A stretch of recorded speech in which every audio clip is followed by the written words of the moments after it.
Naombea kwa sababu nimeona mlipuko na naombea katika jina la Yesu. We begin in the US city of Nashville, in the state of Tennessee, where a massive explosion has rocked the downtown core early on Christmas morning. Police there are calling it an intentional act. They say the blast was linked to a vehicle. 3 people have been injured, but no fatalities have been reported. Several rows of buildings have been damaged. Shahab Ratansi is live for us in Washington, D.C. So, Shahab, any indication of who did this?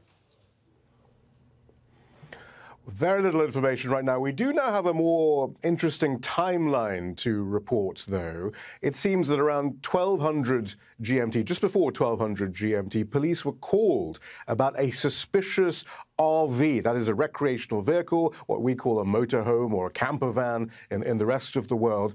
There was a suspicious vehicle parked on a street which didn't have any number plates, apparently. So the police were called. A police officer went to the scene and decided that this was a suspicious vehicle and alerted the bomb squad, effectively, the local bomb squad, to come and take a look at it. While further reinforcements were on their way, there was this explosion. The explosion is linked to the vehicle. There hasn't been any explicit suggestion that it was the vehicle, but certainly that's certainly what people are drawing from the circumstantial evidence.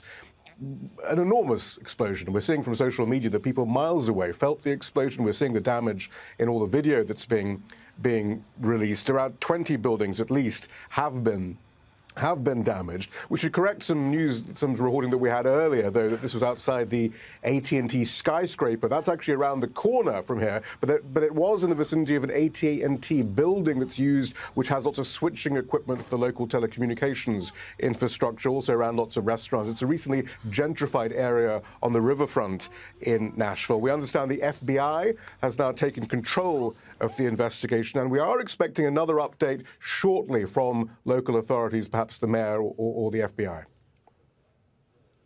And Shahab, any indication at this point in time from officials about, what the target might have been?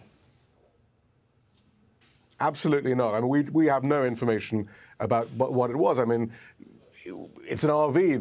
There might have been speculation initially that these RVs carry gas canisters. After all, they have kitchens on board, perhaps.